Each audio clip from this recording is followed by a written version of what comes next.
बिस्मिल्लाहिर्रहमानिर्रहीम। पूरी दुनिया के अंदर सीड बाल के ज़रिए शजरकारी की जा रही है। ड्रोन के ज़रिए सीड बाल गिराए जा रहे हैं, ड्रोन के ज़रिए उनको पानी दिया जा रहा है। तो दोस्तों, आपके पास कोई भी बीज हो, खा वो फ्रूट का हो या कोई सायादार पौधा हो, उसका बीज जिसका भी तैयार हो, आप उसको मिट्टी का गोला बनाएं और उसके अंदर उसको रख दें और उसको नहर के किनारे, दरिया के किनारे या जहाँ पर पानी खड़ा होता है, ख़ुसूसी तौर पर पहाड़ी इलाकों के अंदर आप उन सीड बाल को गिरा सकते हैं। यूँ ही उसके ऊपर बारिश होगी या उसके ऊपर नमी वगैरह होगी तो मिट्टी के साथ वेल्ड हो जाएगी और जो पौधा है जब वो निकलेगा उसकी जड़ें ऑटोमेटिकली ज़मीन के अंदर चली जाएंगी और ये ऑर्गेनिक तरीके से ये पौधा होगा। तो मेरी गवर्नमेंट से ये गुजारिश है कि पाकिस्तान के अंदर अभी बहुत बड़ा हिस्सा पड़ा है जहाँ पर शजरकारी की ज़रूरत है, तो वहाँ पर सीड बाल के ज़रिए शजरकारी की जाए।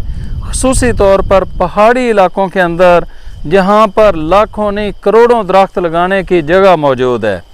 मैं पाकिस्तान के अंदर पेशावर से लेकर कराची तक ट्रेन के ज़रिए ये सीड बाल फेंकना चाह रहा हूँ। जहाँ पर पानी खड़ा होता है वहाँ पर घास वाली बाल और सायादार पौधों की बाल, इसी तरह दरियाओं के किनारे पर, नहरों के किनारे पर और पहाड़ी इलाकों के अंदर, नदी और नालों के अंदर मैं ये लाखों सीड बाल गिराना चाहता हूँ।